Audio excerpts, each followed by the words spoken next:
Gustavo Torres, profesor e investigador de Economía de la Universidad de Dafit, nos acompaña a esta hora de la mañana. Profe, gracias por venir y estar con nosotros aquí en la mesa de Consejo de Redacción. No, a ustedes muchísimas gracias como siempre por la invitación. Encantado de estar aquí en Consejo de Redacción.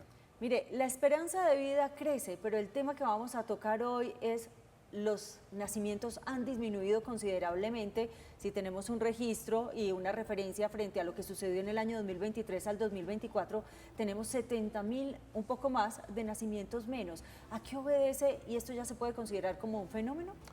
Pues mira, la verdad es que estamos sorprendidos en general en la medida en que lo que estamos viendo es una caída en la natalidad mucho más acelerada de lo que nosotros esperábamos, y cuando hablo de nosotros, pues hablo de los técnicos que se encargan de hacer estas proyecciones demográficas, en el caso de Colombia, el DANE. Solamente para poner un poco en contexto a nuestros televidentes y ponerle cifras a esto, en el año 2015 nacieron 670.000 colombianos y este año, el año pasado, nacieron 445.000. Estamos hablando entonces de cerca de 200.000 nacimientos menos, y eso obviamente cambia la dinámica económica, la dinámica social del país, y ahí es donde tenemos, digamos, la principal alerta y la principal preocupación. Profesor, en estos días alguien me decía, yo no entiendo por qué hablamos que hay menos natalidad, menos nacimientos, pero también hablamos de sobrepoblación. Uno ve una ciudad como Medellín que ha crecido de manera desbordada, vemos que hay un control sobre las laderas porque si no tendríamos que seguir creciendo en lo alto. Ahora se crea o se construye precisamente edificios pensando en la altura. ¿Cuál es la respuesta ante esto? ¿O es que estamos cada vez siendo más individuales en nuestro diario vivir? No, la verdad es que pues, ciudades como Medellín tienen un reto en términos de el terreno que hay disponible para la construcción, pero cuando nosotros pensamos en todo el país, la verdad es que Colombia es un país de 52 millones de habitantes que tiene un nivel de población inferior al que esperaríamos para nuestro nivel de desarrollo. Y el reto que hay detrás de eso es que si tenemos menos personas naciendo y más personas envejeciendo con una esperanza de vida más alta, pues lo que tenemos es lo que se conoce como una inversión de la pirámide poblacional, es decir, una población cada vez más envejecida y menos jóvenes que estén, digamos, desarrollando actividades productivas, que estén trabajando, y ahí es donde empezamos a tener presiones en términos económicos. Pero según eso no deberíamos ser 52 millones, sino ¿cuántos? La verdad es que en este momento el DANE está actualizando las cifras porque es que después de pandemia tuvimos una caída muy fuerte, ¿cierto? Entonces el DANE en este momento está actualizando, pero nosotros deberíamos ser un país más o menos de unos 60 millones de habitantes para el nivel de desarrollo que tenemos. Y eso es lo que parece que no vamos a alcanzar si seguimos bajo esta dinámica. Profesor, bueno, pues con todas las problemáticas que esto sugiere, la baja de la natalidad, pero vamos un poco hacia atrás y el por qué se puede identificar.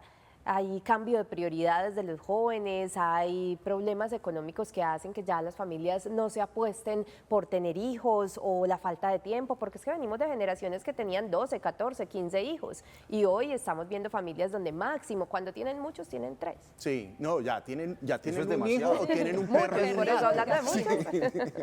Sí, hay factores estructurales y hay factores más de coyuntura que estamos entendiendo en este momento. Factores estructurales, la verdad es que somos una población más educada, y una población más educada es consciente de que tener un hijo es una responsabilidad, y eso está muy bien.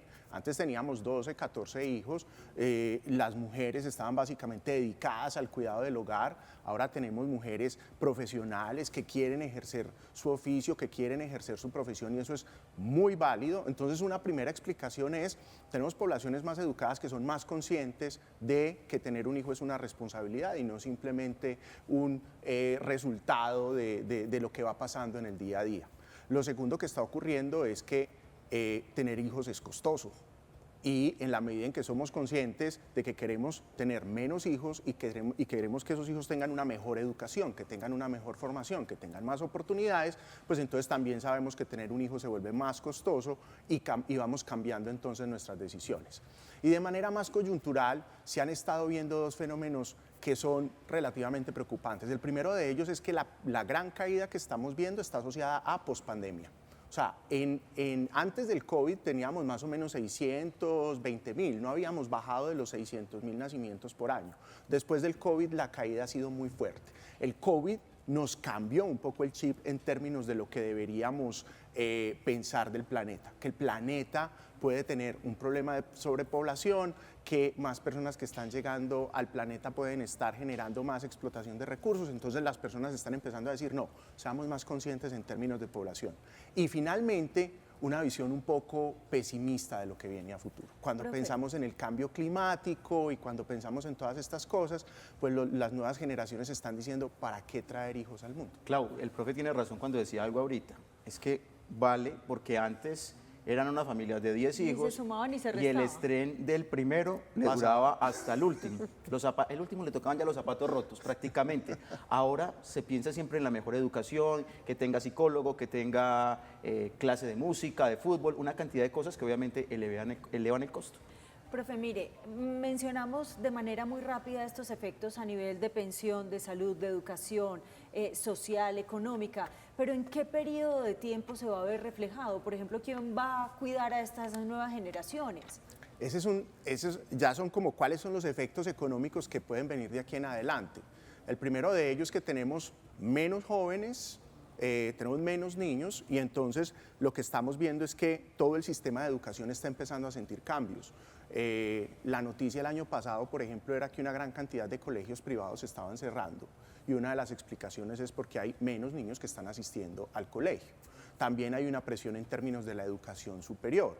No solamente hay un cambio de la perspectiva de los jóvenes respecto a la educación, sino que también vamos a tener menos jóvenes dentro de 15 años que estén buscando educación superior. Entonces, un primer gran reto es educación. ¿Cómo hacemos para brindar mejor educación más pertinente, pero con una población menor? El segundo reto es actividad laboral. ¿Quiénes van a trabajar? Lo que tú mencionabas, ¿quiénes van a trabajar en los próximos años? Y hay dos sectores o dos elementos muy importantes detrás de esto. Los temas de salud. Cada vez el sistema de salud va a enfrentar más presiones porque vamos a tener menos personas jóvenes, pero más personas adultas. Y las personas adultas obviamente estamos más expuestas a enfermedades, estamos más expuestas a la necesidad de tratamientos de alto costo, entonces esto va a generar presiones sobre el sistema de salud. Y finalmente pensiones. Se acaba de aprobar hace relativamente poco la reforma pensional y en esa reforma pensional uno de los componentes, que es el componente contributivo, dice que el ahorro de los jóvenes se va a utilizar para pagarle las pensiones a los viejos, ¿cierto?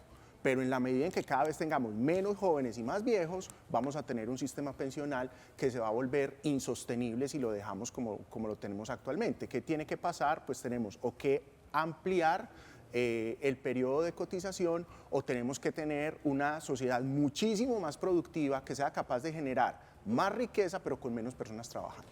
En ese sentido, profesor, pues las reformas que se vienen planteando desde la pensional, desde la reforma laboral, ¿sí están pensadas proyectando a esa problemática que desde ya podemos vislumbrar en unos años? Que la gente pueda trabajar o cotizar a más edad, mejor dicho, esas decisiones que se están tomando hoy, ¿sí van en línea con esa problemática que ya hoy se tiene identificada?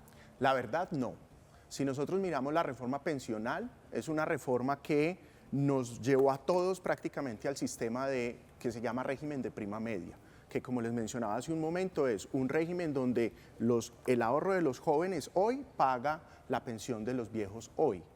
Tener una inversión de la pirámide poblacional es tener menos jóvenes cotizando para pagar las pensiones de una mayor cantidad de población envejecida. Entonces, eso no está pensado así. De hecho, el mismo gobierno en su momento lo dijo. Más adelante vamos a tener que hacer una reforma, pero para cambiar los parámetros. ¿Qué es cambiar los parámetros? Pues que tengamos que trabajar más tiempo para poder obtener una pensión.